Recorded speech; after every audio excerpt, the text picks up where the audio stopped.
Buongiorno da Sicilia 24, questi i titoli di oggi. A Catania la sentenza per lo stupro di gruppo su una tredicenne alla Villa Bellini nel 2023, condanne per 3 dei 7 egiziani accusati della violenza sulla ragazza e per avere costretto il fidanzato ad assistere. Morti precipitando dal cestello di una gru a Palermo mentre eseguivano delle opere in un appartamento al 10° piano di uno stabile. I 2 operai lavoravano in nero. 3 morti e 4 feriti sulle strade siciliane, le vittime a Catania ad Acquedolci nel Messinese. Sanità, le liste d'attesa restano i nodi da sciogliere in Sicilia. L'assessore Faraoni, rivedere modello delle rilevazioni per le visite.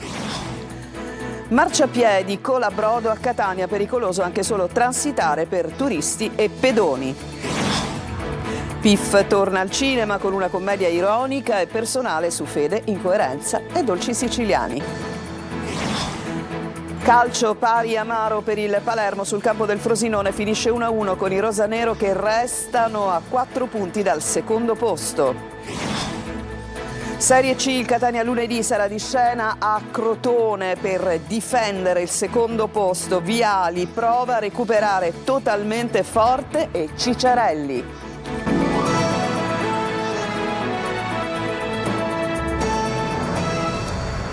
Bentrovati a Catania. Ieri la sentenza per lo stupro di gruppo su una tredicenne alla Villa Bellini accaduta nel 2024. Ci sono state 3 condanne e una assoluzione per i 4 egiziani accusati della violenza e per avere costretto il fidanzato ad assistere alla stessa. Sentiamo Angelo Gagliano.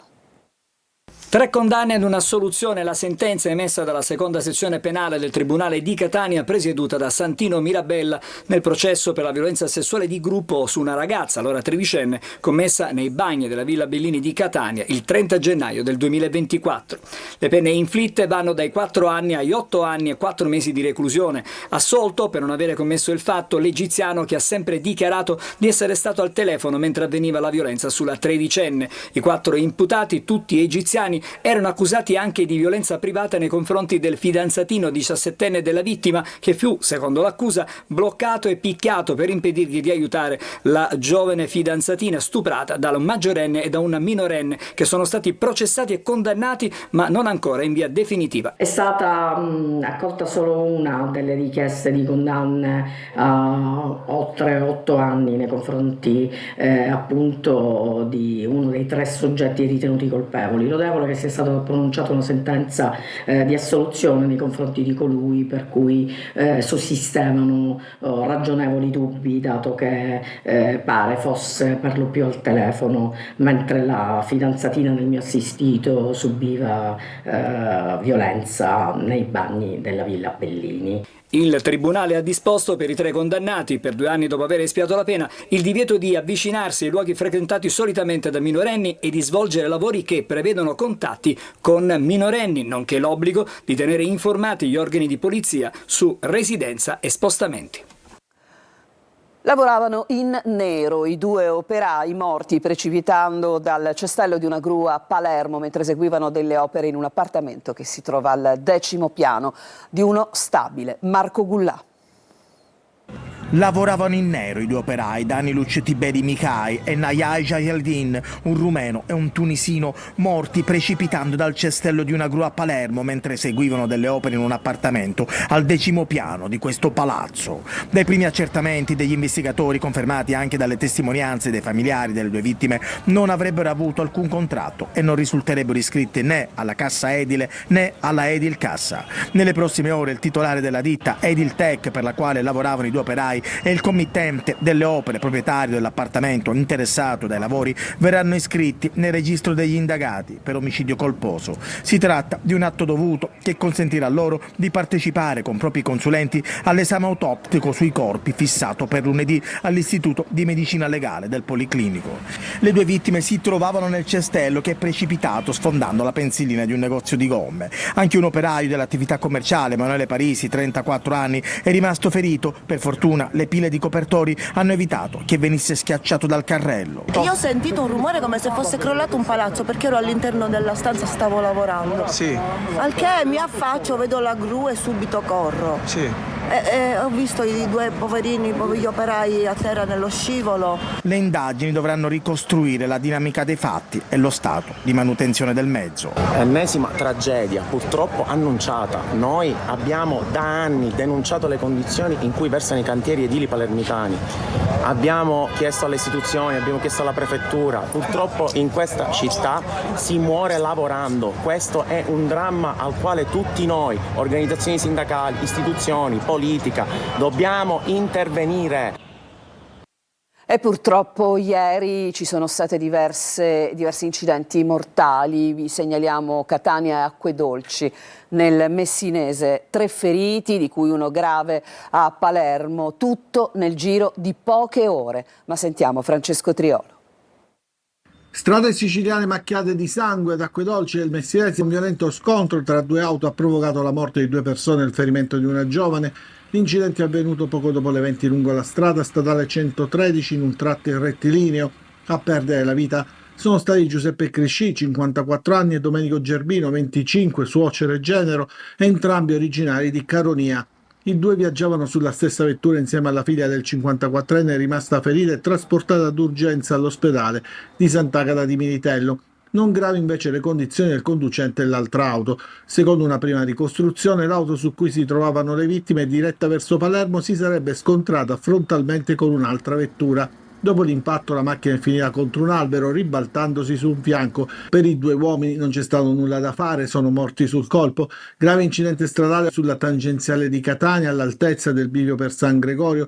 Una moto è finita contro il guardrail, il 50enne che era alla guida del mezzo è morto. Sul posto i soccorsi del 118, traffico in tilt con lunghe code sul viale Mediterraneo in direzione San Gregorio. E di 3 feriti, di cui uno grave invece il bilancio dell'incidente avvenuto a Palermo nel curvone della Cala.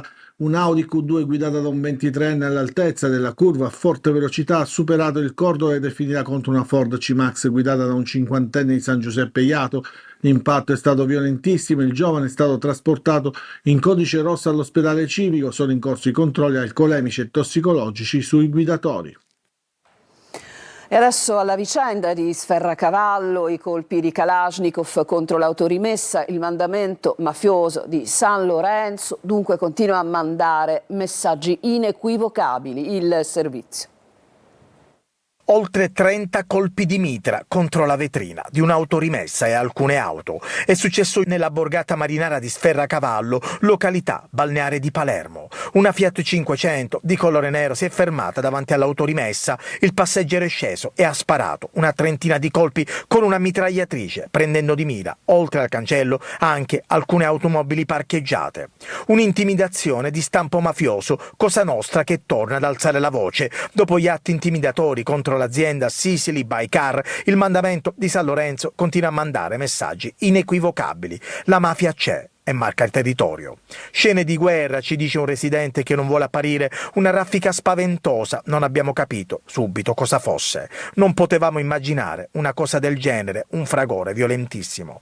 A sparare un giovane uscito dal lato passeggero della Fiat 500 mentre il guidatore è rimasto in abitacolo con il motore acceso. Poi dopo gli spari, la fuga, un po' come era successo settimane fa con un altro atto intimidatorio verso Sicily by Car. Anche allora erano arrivati in macchina, che però non era ripartita, costringendoli a scappare a piedi. I colpi si erano conficcati sui muri di una villetta dove era in corso una festa e di una casa vacanze, per fortuna vuota. Episodi inquietanti, allora come oggi. Cosa Nostra vuole segnare il territorio.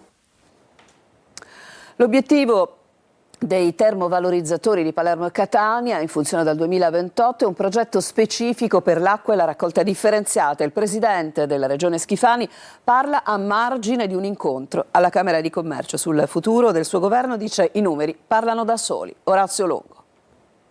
Nonostante le piogge abbondanti dei mesi scorsi, resta critica la situazione degli invasi siciliani. Il dato emerge dal report pubblicato sul sito della regione e dall'autorità di bacino sullo stato delle dighe. Sarebbero circa 370 i milioni di metri cubi di acqua utilizzabili, poco più di un terzo della capacità potenziale degli invasi. Gli interventi tra fondi nazionali e regionali hanno riguardato sostanzialmente lo scavo di nuovi pozzi e iniziali opere di recupero delle perdite causate da una rete idrica colabrodo. Il nostro progetto è forte, noi abbiamo tempo fa addirittura ingaggiato un confronto con il governo per avere un ritorno di royalty maggiore rispetto a quello previsto dall'attuale legge, perché effettivamente il combinato disposto degli investimenti del nostro clima porta alla formazione di un'energia rinnovabili di quantità non indifferente. Vi riprometto di parlarne, però siamo molto presenti, siamo presenti con un bando che incentiva l'installazione di pannelli qualora le famiglie intendessero realizzarle. La Regione si farà carico di attivare una campagna regionale per la raccolta differenziata, ha aggiunto Schifani, a margine di un incontro che si è tenuto alla Camera di Commercio di Palermo, sottolineando che i rifiuti non sono un problema ma una risorsa. Tra gli obiettivi dichiarati i termovalorizzatori, per quelli di Catania e Palermo, stipulata un'intesa per la loro gestione con Invitalia e già avviata la progettazione con l'impegno di rendere gli impianti operativi entro il 2028. Schifani ha poi risposto alle domande sul futuro del suo governo regionale in vista delle elezioni. Abbiamo un sistema che abbiamo attivato di forte crescita che merita di essere sostenuto nella coerenza di un proseguo. Poi naturalmente io sono espressione di una coalizione, quindi non decido da solo, però credo che i numeri parlino da sé. Sanità e liste d'attesa tra i temi più discussi nel dibattito nazionale e regionale in Sicilia. L'assessore alla salute Faraoni è intervenuta sull'argomento a Caltanissetta. Rita Cinardi. Il tema delle liste d'attesa resta una delle principali criticità del sistema sanitario, un problema che riguarda tutta l'Italia e su cui si continua a lavorare anche in Sicilia. A margine della presentazione della nuova piattaforma digitale Tara al CEFAS di Caltanissetta, l'assessore regionale alla salute Daniela Faraoni ha fatto il punto sulla situazione nell'isola. Oggi mi pare che la Meloni ancora una volta abbia dedicato un suo intervento su questo tema, quindi significa che il problema è probabilmente relativo a tutta il nostro sistema sanitario nazionale, che probabilmente in merito a questa voce dovrà rivedere, come già è allo studio presso Agenas, di costruire un nuovo modello di rilevazione, perché quello che in questo momento è in uso ha dimostrato delle difficoltà anche nei confronti della comunicazione rispetto ai bisogni del cittadino. Il monitoraggio è continuo, possiamo ancora confermare che le prestazioni urgenti e brevi vengono in tutta la Sicilia soddisfatte nei tempi che sono previsti dalla norma. Negli ultimi giorni però il dibattito si è acceso anche sul tema delle prestazioni in intramenia, dopo il caso segnalato nel siracusano di un paziente al quale una risonanza magnetica sarebbe stata proposta a fine luglio tramite CUP, mentre pagando la stessa prestazione sarebbe stata disponibile nel giro di 2 giorni, una vicenda sulla quale l'assessore Faraoni ha chiarito la posizione della Regione. Noi abbiamo l'obbligo di assicurare nell'ambito provinciale ad ogni cittadino la sua prestazione nei tempi necessari.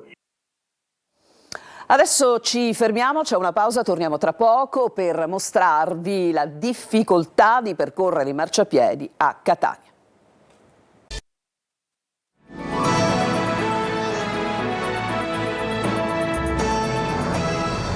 Seconda parte di Sicilia 24, alle prese con marciapiedi disastrati che mettono a rischio l'incolumità. Siamo a Catania e andiamo a capire come fare in questa gincana con Tonino De Mara. 2 immagini simbolo nello stesso punto, 3 giovani turiste in difficoltà con il trolley ed un anziano alle prese con il marciapiede disastrato. Catania si conferma ostile ed ostica per i pedoni, sempre più ostaggio di una città che non è certo a misura d'uomo. Di fatto camminare a piedi è sempre più rischioso ed il pericolo non è soltanto all'angolo dalle vie Ventimiglia ed Enrico Adolfo Pantano. Siamo in pieno centro, non in una strada di periferia, e bastano una telecamera ed un microfono per attirare, è il caso di dire, chi vuole raccontare un'esperienza. Lei abita qui, ma quante persone ha visto cadere in questa strada? Almeno 3 sicuro. di una so per certo che si è rotta il femore. E per noi anziani è un problema serio. È una situazione incredibile. Da sotto casa magari una persona si vuole spostare, poi vedo anche i turisti che hanno difficoltà. È una situazione molto particolare, onestamente. Sono tante le segnalazioni alla linea di WhatsApp 342 74 55 005, testi più o meno simili, visto che i marciapiedi ostacolo sono ovunque, dai materassi all'immancabile spazzatura che rende problematico il passaggio in via Caronda, analoga scena in via Conte Ruggero. E che dire di piazza Verga? Siamo di fronte al tribunale, ma sembra di essere in una strada scenario di guerra. Si parla tanto di mobilità sostenibile, si incentiva ad usare meno l'auto, ma per i pedoni sono sempre più tempi difficili. Cambiamo decisamente argomento. Piff torna al cinema con una commedia ironica e personale su fede, incoerenza e tanti dolci siciliani. Eva Spampinato. Di solito quando si vuole conquistare una ragazza ci si mette a dieta, invece qua mi sembra che va a finire al contrario. Ma se non puoi nascondere i tuoi punti deboli, li devi mostrare, farli diventare dei punti di forza. Non so se questo mi rendesse un uomo felice, di sicuro faceva di me un uomo sereno. Che Dio perdona a tutti è un film su Dio e sulla ricotta. Parola di Piff, Pierfrancesco Di Liberto, che torna dietro la macchina da presa in una pellicola di cui firma anche la sceneggiatura, dove si intrecciano sentimenti, fede e identità. In Sicilia basta dire futti futti che Dio perdona a tutti ed è chiaro a tutti. Magari in Veneto lo prendo in maniera letterale, in realtà noi sappiamo che è più una metafora. C'è la Sicilia, ci sono i dolci, anche quelli meno conosciuti come la patata, 2 strati di pan di Spagna imbevuto di rum, ripieno di crema, avvolto da pasta di marzapane. Era importante far capire quanto i dolci siano importanti in Sicilia. Iris caricata al forno e strisciata di cacao. Agnostico lui, Arturo Piff, super credente lei, Flora, Giusy Buscemi, siciliani entrambi, come Francesco Scianna, l'amico Fedifrago. Attorno una Sicilia fatta di feste patronali e contraddizioni. Bello poter raccontare un personaggio come Flora che ha tante forme, tante sfumature e che viene messa in discussione dall'arrivo di Arturo. Mettere in discussione ciò che noi pensiamo essere una certezza è sempre salutare, fa bene. Nel cast Carlos Ippolito nel ruolo di Papa Francesco, che Piff ha incontrato nella realtà, e i siciliani Maurizio Marchetti e Domenico Centamore. Alla fine Dio perdona a tutti. Come dice lui, prima ci deve essere il pentimento. Certo, poi il perdono deve venire dopo il pentimento. Noi in Sicilia questa cosa non c'è, abbiamo chiaro il perdono, il pentimento sorvoliamo. E adesso un'altra pausa, torniamo tra poco per il calcio.